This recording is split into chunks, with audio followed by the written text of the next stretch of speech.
Lori, it's me. Can you hear me? Lori, are you in pain? Lori, can you talk to me, sweetheart? Please, honey, try to say something. We're here to help you. You're safe now. Lori, you're safe now.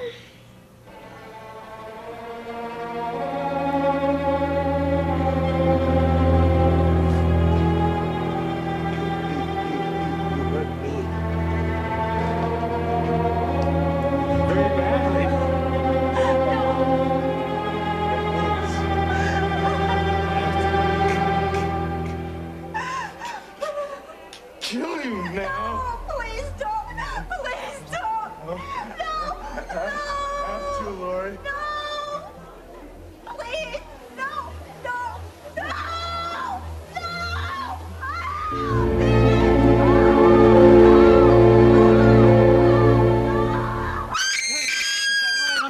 I'm right here. You're safe. You're safe. It's okay. It's okay, baby. I'm right here. You're safe. You're safe now. It's okay. It's okay. It's okay. It's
Yes, I'm calling. I would like to speak to Jason Prescott. This is his daughter, Marianne. What? When do you expect him back? Oh, I see. No message. No, wait. Tell him that I called and have him get back in touch with me. Thank you. Dumb, Marianne. Very dumb. So sleeping on the job again? Yeah, so why don't you let me rest in peace? Well, excuse me. Man. Marianne, this office is for the working people. Thank you. Hurry up. Don't worry. You know, I don't want to spend any more time around here than necessary. Fine. Any reason for, being in such a great mood today? As a matter of fact, there is. As if it would make any difference to you. Well, why don't you try me? You know, I can be a very tender person. Hmm?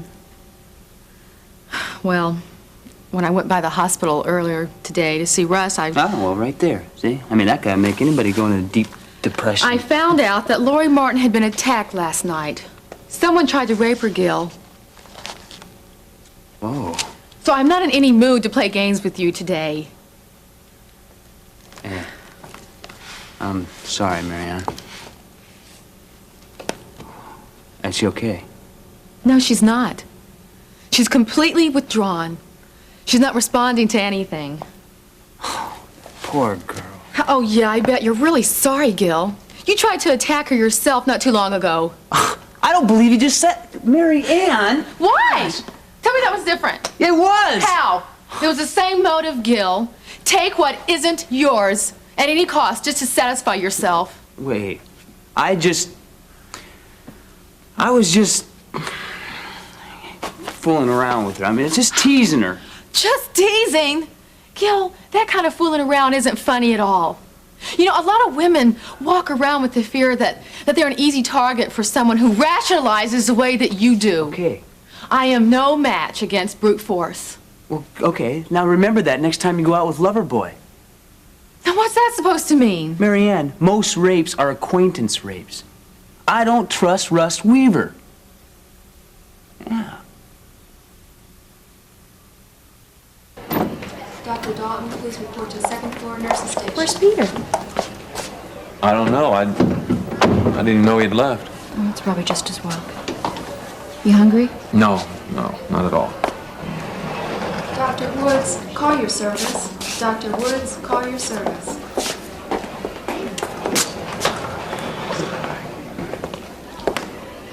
Ben, Ms. Davidson.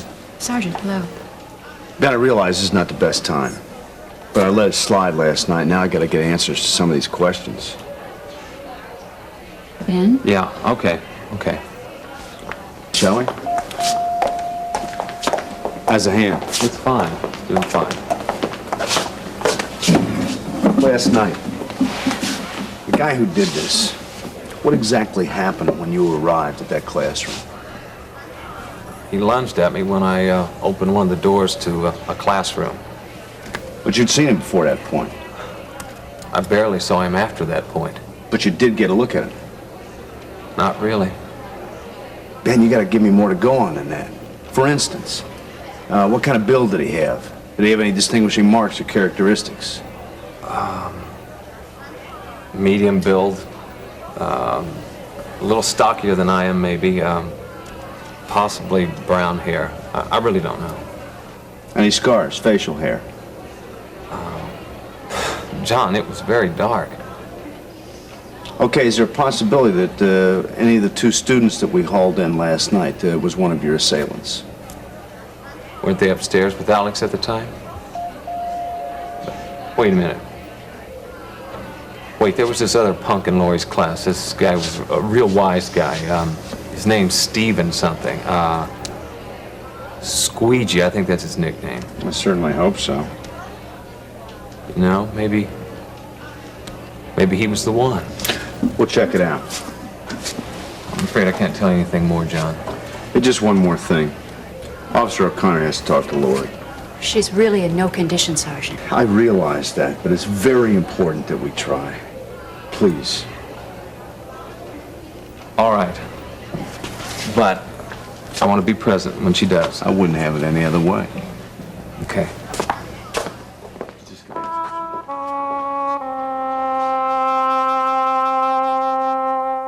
You know, if you weren't my brother, I would have someone throw you out of here. Oh, really? Well, I'm the boss, remember? Dad's orders. Yeah, and Dad's regret someday, to be sure. Well, we'll see about that. But, anyway, you don't have any choice, so... Yeah, but I do have a choice not to listen to your garbage about acquaintance rape. Oh. Gil, you can't scare me out of seeing Russ. Well, don't get any idea in that pretty head of yours that I'm gonna ease up about you seeing him, okay? Gil, I would never let my relationship with Russ slip to the level that you're thinking of. My faith would... Oh, I just love the way you interpret your Christianity. Huh? How about Laurie's faith? Now, that sure helped her last night, didn't it? You always attack my faith, Gil, when all else fails. I say it like I see it, okay? Yeah, you say a lot of things. You say too much. Oh, I guess the truth hurts, huh? She's alive, isn't she? So what? I mean, if she's as bad off as you say she is, it doesn't sound like she was spared a heck of a lot, Marianne. Who said that we were put here to be spared anything? Oh, I see. So God shows his love for us by, making us suffer, huh? No. By helping us overcome suffering. That particular approach, just leaves an awful lot unexplained, Marianne. Like what? Like, why did God let someone as good as Mom suffer so much, huh? I don't know. But I do know there was a reason. Oh, 2 years of agonizing pain, huh? And then followed by a painful death? Gil, Come in all on. that pain and suffering, did you ever hear Mom curse God? Or complain that it just wasn't fair? Well, did you? No. No, but- you know what? You and Russ Weaver have one thing in common. You think that if a person lives for God, then he's going to live a fairy tale existence. You know, I don't pretend to understand what God is going to accomplish with what Laurie's going through. But I do know that he will bring some good out of it. Excuse me. Hey, what's this about Laurie? What's wrong with her? Well, God's been taking care of his children, Gene. Laurie was attacked and almost raped last night. She's been hospitalized. No. It doesn't look good. And Ben's been hurt too. Hey, here are the zoning changes you wanted, man. I'll see you later. Gene, you forgot? Never mind. I don't buy it, Marianne. None of it.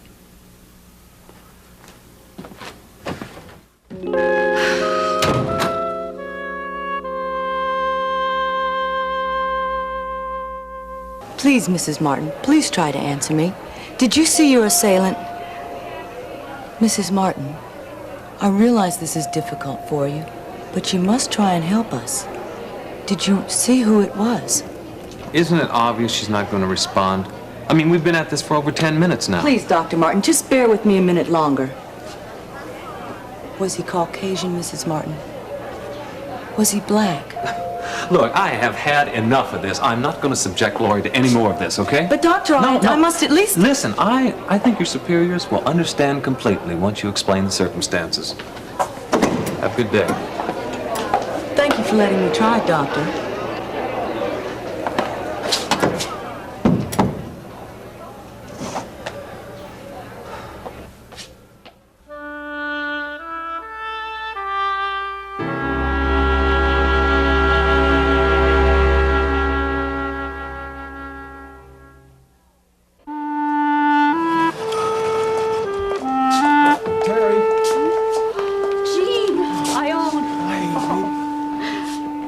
Terry, we heard about what happened. I hope we're not intruding. Oh, of course not. God be with you, Terry. I'm so sorry. Thank you, Ione. The lady at the information desk wouldn't tell us anything. How is she? Not well. She's completely withdrawn. It's as if she's in her own little world. Not even Ben can get through to her. Well, how is he? Beside himself. He's probably going to need more surgery on his hand. It's hard to say yet how extensive the damage is. Oh, gosh. Well, can we see them? Well, Laurie's out of intensive care, but right now only family members are allowed to be with her, and I don't know where Ben is. Well, why are you working today? No choice, I'm afraid.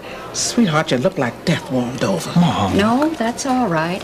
It's probably how I feel anyway. Well, why don't we... Maybe we can go have a cup of coffee or something. I'm sorry, I don't even have time for that. I'm afraid you're going to have to excuse me today. I've got a great deal of work to do. Yeah. Terry, why don't you go and try to find a nice little quiet place to just rest a little for a few minutes? That's not a bad idea. Excuse me, please.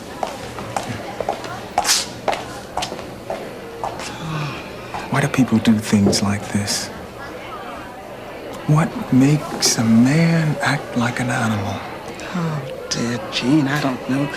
I know the Lord doesn't give us more of a load than we can carry, but sometimes I just wonder. I really do.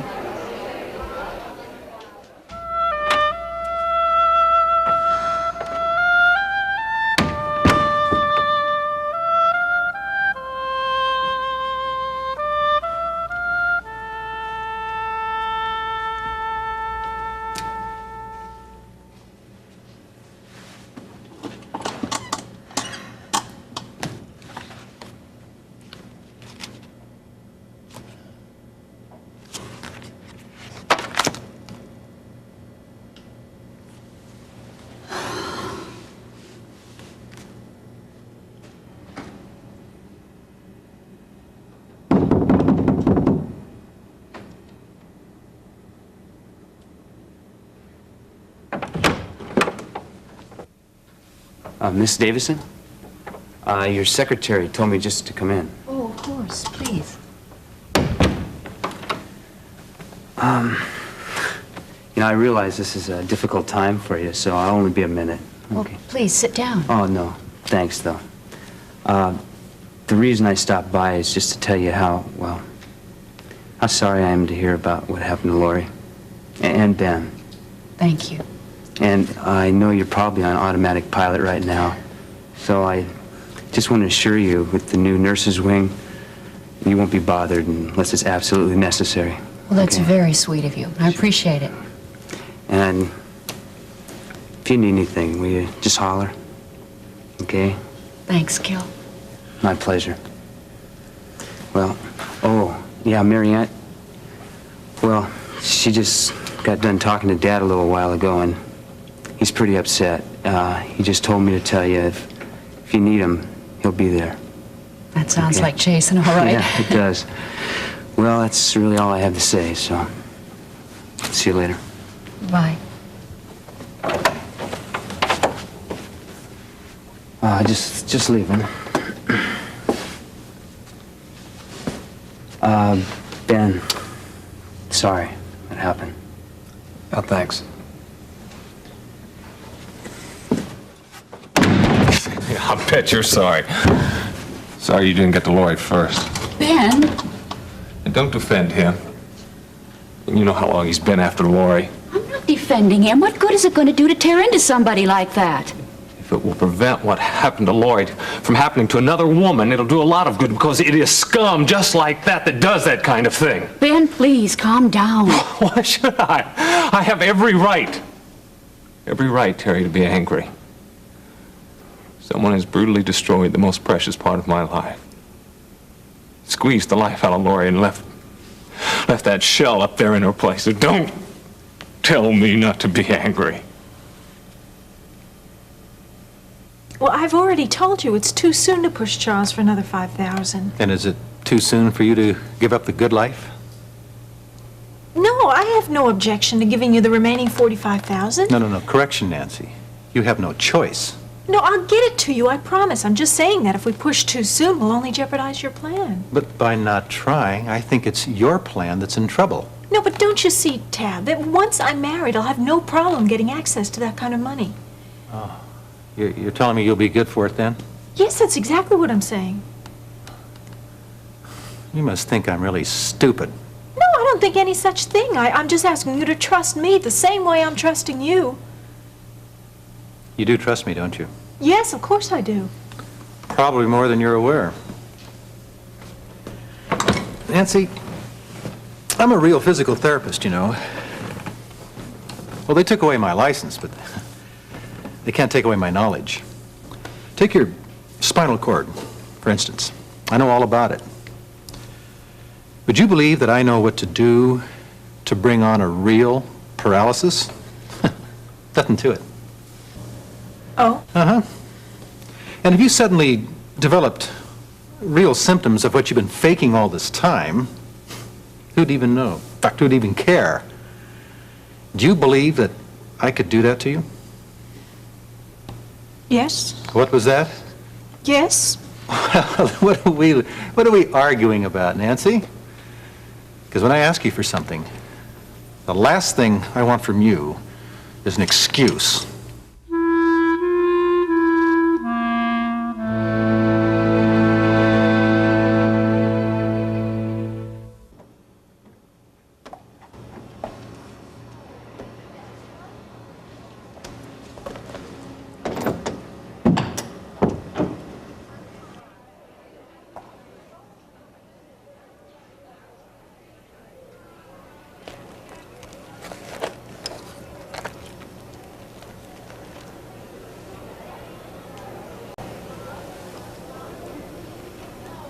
You always did have the most beautiful hair. You remember when you wouldn't go to school in the 5th grade until I braided it for you?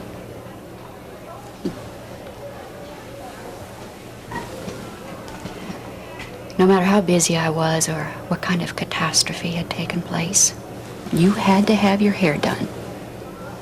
And nobody could do it the way I could, you said. You know why I always found time to do it? Because that was quite a compliment you paid me. Mothers don't often hear how well they do from their children. Then one morning, you came down to breakfast, and you were so proud because you'd done it yourself. Cried for 2 hours when you left that day. I cried because I knew I was soon going to have to let you go. Silly, wasn't it? Silly but true. If I could only hold you and wipe away your tears like I did when you fell off your bike. If I could only squeeze your hand and smile and have you smile back at me. Seems I've never been able to spare you any pain. Just pick up the pieces afterwards. Your father felt the same way. You should have seen him in the emergency room when you had those stitches after that bike accident.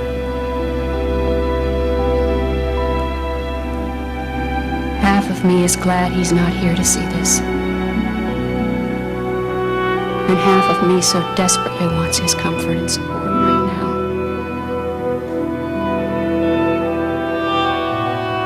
No, it's not painless being a parent. But the joys far outweigh the anguish.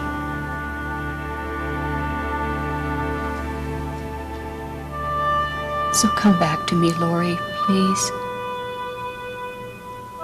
Please give me the chance to be your mother again.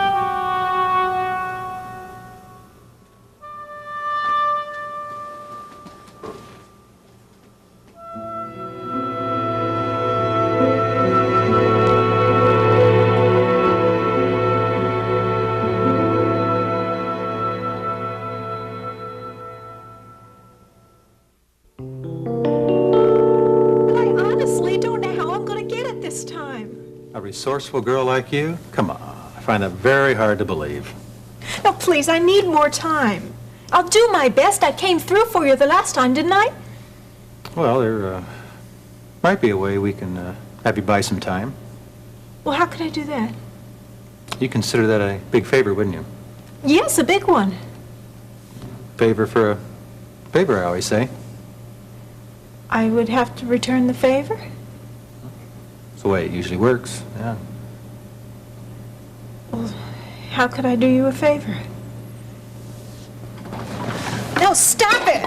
What's the matter? Hey, a minute ago you were really eager for my help. Not like this. Exactly like this.